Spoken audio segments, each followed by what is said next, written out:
The statue of Meleager is from the Roman art period during the 2nd century AD, and it was actually a copy of the Greek version that was associated with Scopas, who was a famous Roman sculptor. However, the original was made in mid-4th century BC.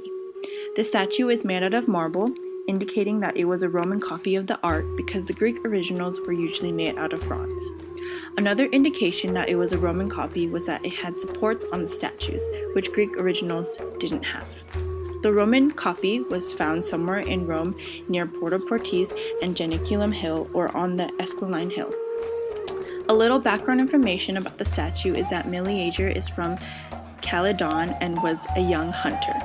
He was a leader of a group of men, as well as a woman hunter named Atalanta, to go hunting for a wild boar that was sent from Artemis, who was the Greek goddess of hunting. When the animal was caught, there was a fight against who would end up with the hides. Meleager wanted it to be Atalanta, but his uncles refused. However, this argument didn't end well because Meleager ended up killing his uncles on his mother's side. This led to his mother putting a curse on him, which later caused his death. To the Greeks, he is seen as a mythical hero of Aetolia and a huntsman. There's a tree stump that stands right next to Meleager in the artwork. The head of the boar rests on the stump. The tree stump also represented his brand, which later caused his death by his mother because she burned it. And once his brand was gone, Meleager dies. There is also a cloak on his left shoulder. This cloak is also known as chlamys. According to Vermeule, the cloak thrown over the left arm adds a touch of restlessness to the composition. This restlessness was something that Scopas liked to include in his works. Vermeule also mentions that Scopas was one of the first sculptors to superimpose emotion on the timeless ideal of Greek representations of young gods, heroes, and athletes. The cloak also shows naturalism of the elements of the earth because it looks like it's being blown by the wind. This piece of clothing was represented in all copies of this piece and is known as the garment of action. The chlamys were usually worn by hunters, travelers, and soldiers during the Greek period. The boar and a hunter dog are both on each side of Meleager in the artwork, which represents him as a hunter. Parts of the statue have been broken off, but majority of the body is intact. The Roman art at the Art Institute of Chicago mentions that the article of Statue of Meleager tombstone that the statue is fragmentary but preserves most of the body. It is missing the head, much of the proper left arm, the entire proper right arm, the part of the genitalia, the proper right foot, and the front of the proper left foot. The statue was made out of one stone block, and the left arm was attached separately. Meleager is in the contrapposto position, which is a weight shift, meaning that as one part of the body moves, it affects the rest of the body in its entirety. This results in an S-curve type of position. He is also shown nude, which represents the highest order.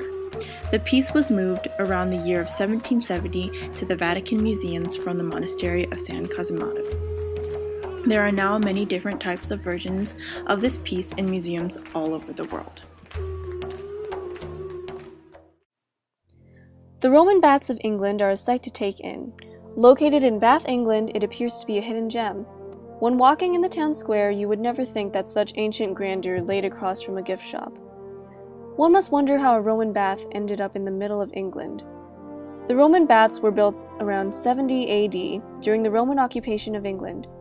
In this particular area in time, it was Emperor Claudius that spearheaded the project.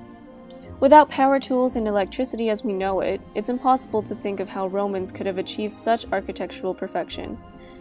Emperor Claudius's engineers used oak piles and drove them into the mud to make a stable foundation. Irregular stone lined with lead as well as wooden barrel vaulted building was used. The baths were a place for the Roman people to come and socialize. As the baths were used in Rome, it was a place where people would exercise, relax, and in this case, converse with the gods. This particular bath was dedicated to Sulis Minerva. Statues of emperors such as Vespasian, Hadrian, and of course Claudius tower over the bath. Though one would think that these were sculpted by the Romans, these were actually Victorian additions to the bath. There were 3 sections to the baths: the caldarium, a hot bath, tepidarium, lukewarm bath, and frigidarium, a cold bath. The caldarium got all its heat from something called a hypocaust, an underflooring heating system. There was a bath of hot water that sunk into the floor. In these pictures, the top of the bath has been removed to display the bottom of the heating system, and how steam rose from the bottom into what would be the bath. This room would be a sauna, as we see today. It was used to clean the Romans' pores. It was in this room where some of the patrons used olive oil and a sturgill on themselves. A sturgill was a scraping tool to cleanse the body. The tepidarium was a lukewarm bath in which the Romans bathed in warm water that was soothing to the body. It was most likely the spa area of the baths. The tepidarium was also heated by a hypocaust below. In this certain bath, the tepidarium is the most pictured area and almost the main attraction that people look forward to seeing. The frigidarium was the cold pool that the patrons used to close their pores that had been opened by the hotter pools earlier. The original floor plan was set like this. The frigidarium was east to the tepidarium and caldarium. It is also reasonable to suggest that the main entrance to the baths were towards the south or the west. The drainage system ran beneath the southern part of the frigidarium and is speculated to have drained from the caldarium. Even today, we see how the Romans used advanced techniques and brilliant engineering when it came to building. The Roman baths in England are just one amazing example.